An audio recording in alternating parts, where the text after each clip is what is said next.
Fala, curioso e curiosa de plantão, eu sou o Neto e você está no Curiosidade Nerd. Bem galera, no vídeo de hoje eu trarei para vocês mais uma lista, só que essa lista tem a ver com esse nosso herói que a gente ama, o Super Choque. Galera, que o Super Choque é um herói forte, ele é, isso a gente não pode negar, mas assim como qualquer herói, o Super Choque tem que ter algum vilão, e esses vilões algumas vezes podem passar do limites e ser um pouco cruel às vezes. Bem galera, e nessa lista de hoje a gente irá comentar aqui os vilões que mais deram trabalho para o Super Choque e os mais cruéis também.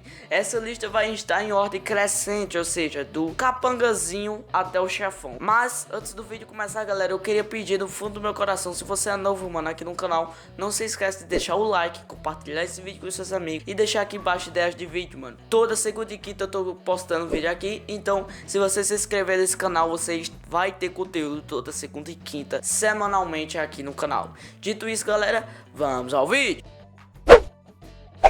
Galera, o primeiro vilão dessa lista vai ser o Ripley. Galera, para quem não se lembra, o Ripley foi um artista de TV muito famoso no seu tempo, mas conforme os anos foram se passando, o Ripley, como viria a ser chamado, caiu de cena. Basicamente, a emissora na qual o Ripley trabalhava cortou seu programa do ar. Após isso, o artista ficou muito revoltado e prometeu vingança a todos da emissora. Não sabe ao certo quanto tempo se passou, mas o Ripley voltou com uma habilidade bem interessante agora, que permitia ele se multiplicar, e pelo menos 4. Em uma dessas batalhas contra o Super Choque, o Ripley por acidente conseguiu copiar a face e os poderes do herói. Com isso, o Ripley colocou no lixo todo o respeito que o herói tinha batalhado tanto para conseguir. Não só isso, mas o Ripley também colocou em risco a amizade do Virgil com o Rich, seu melhor amigo. Galera, eu me lembro de como se eu estivesse assistindo o Ripley. Ele conseguiu copiar, como eu falei aqui, a fase e os poderes do Super Choque. Ou seja, além do Ripley tá com mais 3 carinhas lá, ele tava com um Super Choque só para si. E eu me lembro hoje quando a polícia começou a se questionar se o Super Choque era mesmo do bem. Uma coisa que a série do Super Choque consegue muito abordar, galera, é questionamento se a pessoa é mesmo um herói ou um vilão. Esses questionamentos, galera, eu também me lembro uma série de animada bem famosa na época, que no caso era os X-Men. Quem não se lembra, né, mano? Galera, a segunda vilã que também deu muito trabalho para o Super Choque, isso mesmo, vilã, é a Madeleine Spower. Bem galera, a Madeleine, assim como muitos adolescentes no mundo real, tem uma coisa bem comum nessa idade, chamada perfeccionismo. Galera, para quem não sabe, o perfeccionismo é um distúrbio neural, na qual a pessoa sente constante insatisfações com seu desempenho e dúvidas sobre a qualidade de seu trabalho, levando o indivíduo a constantes momentos exaustivos. A Madeleine ganhou seus poderes enquanto fazia o trabalho de escola, que envolvia moradores de rua. Por coincidência, ela estava nas docas, na hora e dia certo do Big Bang, que transformou a Madeleine em uma meta-humana, com capacidades telecinéticas. Mas ao contrário dos demais, a Madeleine demorou muito para reconhecer seus poderes e conseguir controlar eles. No caso da Madeleine, isso levou ela no nível anormal, fazendo com que ela sinta-se com o direito de controlar tudo e todos. Com seus poderes neurais, ela transformou todos na cidade ou do colégio basicamente em mortos-vivos, que só conseguiam obedecer às ordens dela. Obviamente a Madeleine foi impedida pelo Super Choque, que nessa mesma batalha, galera, conseguiu mostrar um dos seus poderes bem interessante. Se você quer saber qual poder o Super Choque utilizou aqui, o oposto de todos os poderes que foi demonstrado na obra, eu recomendo você assistir o meu vídeo que está aqui nos cards, 5 curiosidades detalhadas sobre o Super Choque. Esse vídeo tá muito bom, recomendo muito que você assista ele, lá você saberá qual poder é esse. Galera, mas se a Madeleine é perigosa, isso é porque você não conhece um dos primeiros vilões do Super Choque, Raio de Fogo. Galera, o Raio de Fogo não podia ficar fora dessa lista, mesmo não sendo um dos vilões mais cruéis da obra. O Raio de Fogo deu sim muito trabalho para o Virgil, e não foi pouco. Antes mesmo do Virgil se tornar o Super Choque, o Raio de Fogo já pegava no pé dele como Francis, fazendo bullying, agressões físicas, agressões verbais e por aí vai. Um dos exemplos da crueldade do Raio de Fogo foi quando ele, só porque não gostou de um filme, decidiu colocar fogo no cinema, mano. Obviamente que ele não conseguiu, mas galera, o cinema é um local público onde qualquer pessoa vai, de qualquer idade. Ou seja, o Francis, ou Raio de Fogo, como ele prefere ser chamado, não estava nem aí para essas pessoas. Esses saltos de raiva do Raio de Fogo são algo bem comum para o personagem, fazendo com que ele não só ponha a sua vida em risco, mas as atitudes à sua volta. Um dos exemplos disso foi quando o Raio de Fogo, não se importando com ninguém à sua volta, decidiu, junto com o Ebon, fazer um novo Big Bang. Fato esse que não deu muito certo para o personagem, porque logo em seguida ele se transformou em um monstro horripilante junto com o Ebon. Mano, de longe o Raio de Fogo foi um dos personagens mais desenvolvidos na obra em si, do começo ao fim, mas ao contrário do Super Choque, do Rich e até mesmo do Ebon, o Raio de Fogo não teve evolução. Ele sempre ficava naquele mesmo instante. Uma coisa que é bem interessante é que o Francis sofria muito de algum tipo de trauma. Em um episódio onde o Alva sequestrava tanto o Super Choque quanto o Raio de Fogo, o Francis revela ali que tem medo, horror de hospitais, pois na sua infância ele vivia dentro de hospitais e reformatórios. Ou seja, devido a esses constantes reformatórios, a esses constantes hospitais, fizeram com que o Francis se transformasse em uma nova coisa, uma coisa chamada Raio de Fogo.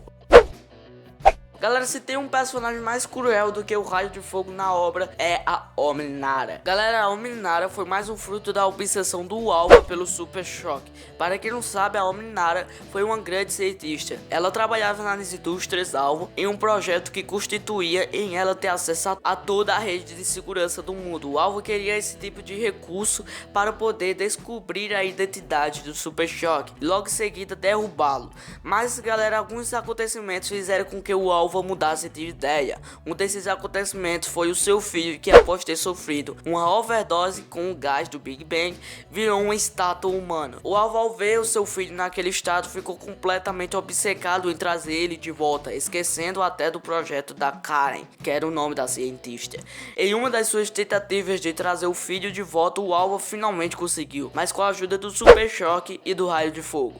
Com isso, o Alva pôde pedir desculpas tanto para o filho quanto para o herói. Logo após esses acontecimentos, a Karen diz para o Alva que conseguiu, que está prestes a saber a identidade do herói. O Alva, por sua vez, diz que não se importa mais com isso, que não quer saber do Super Choque e logo em seguida demite a Karen. A Karen, por sua vez, não para por aí. Ela consegue descobrir a identidade do herói e consegue utilizar isso ao seu favor, ameaçando contar sobre a identidade do herói, fazendo com que o herói não tivesse saída a não ser obedecer ela. Sem contar que a Omninara, para garantir que o herói ficasse nas suas mãos, sequestrou o seu pai e ainda ameaçou a sua irmã. Disse que se o herói não obedecesse, o pai do Super Choque iria pagar. Só por esse trama já dá para perceber que a Omninara é cruel. Nesse episódio a gente também consegue perceber o quão importante é a identidade secreta do Virgil, pois sem ela estaria colocando todos à sua volta em risco. Foi nesse episódio também onde a gente pôde ver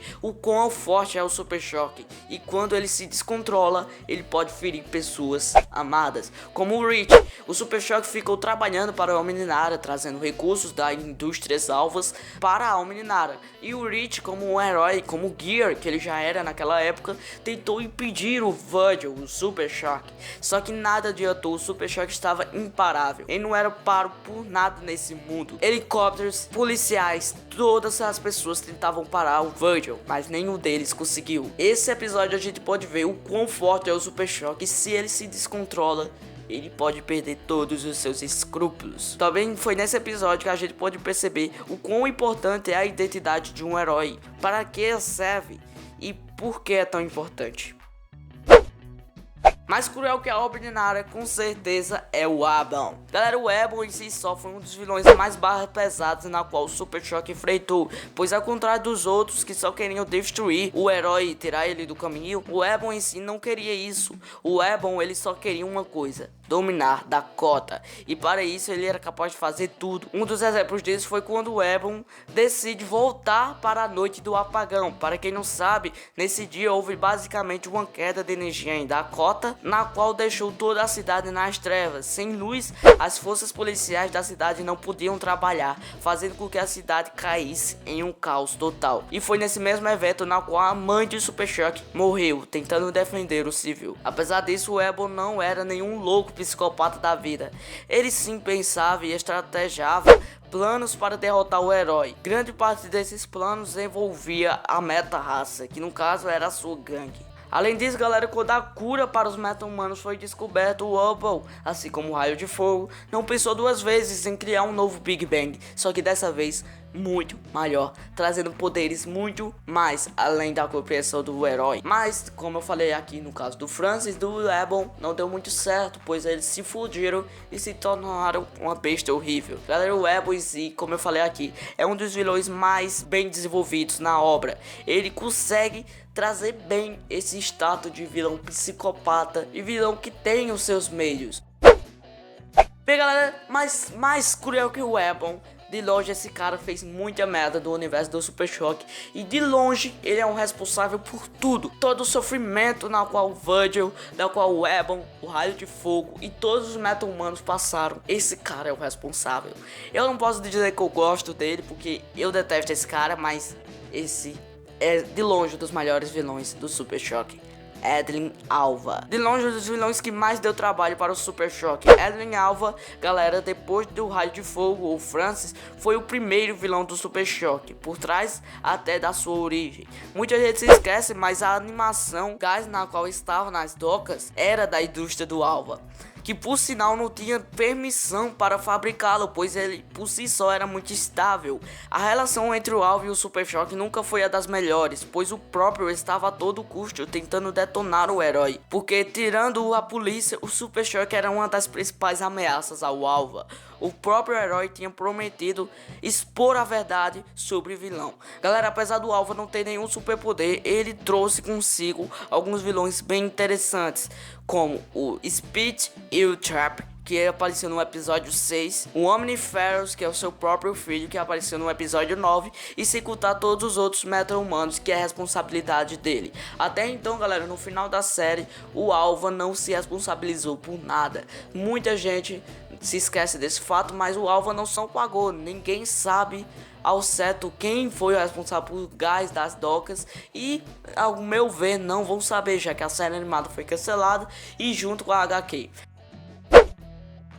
Galera, atualmente o Super Choque tá bem no hype mesmo. Foi confirmado, para quem não sabe, o seu filme no DC Fandom. E que, por sinal, eu preciso dizer isso para vocês, eu acertei a teoria lá. Para quem não se lembra, nesse vídeo que está aparecendo aí nos cards, 5 filmes que a DC poderia fazer. Dos 5, eu acertei 3, que no caso eram um filme do Super Choque, da Tropa dos Lanternas Verdes e também do Robin, que no caso pode vir a se tornar o Asa Noturna. Galera, esses 3 filmes foram confirmados pela DC no DC Fandom, só não tem data de estreia e nem diretor, mas tudo indica que eles sim irão sair. E galera, esse foi o vídeo, eu espero que vocês tenham gostado. Se você gostou, não se esquece, mano, de deixar o like, compartilhar esse vídeo com seus amigos e deixar aqui embaixo ideias de vídeo, o que custa. Dito isso, galera, fique com Deus, valeu, falou e tchau.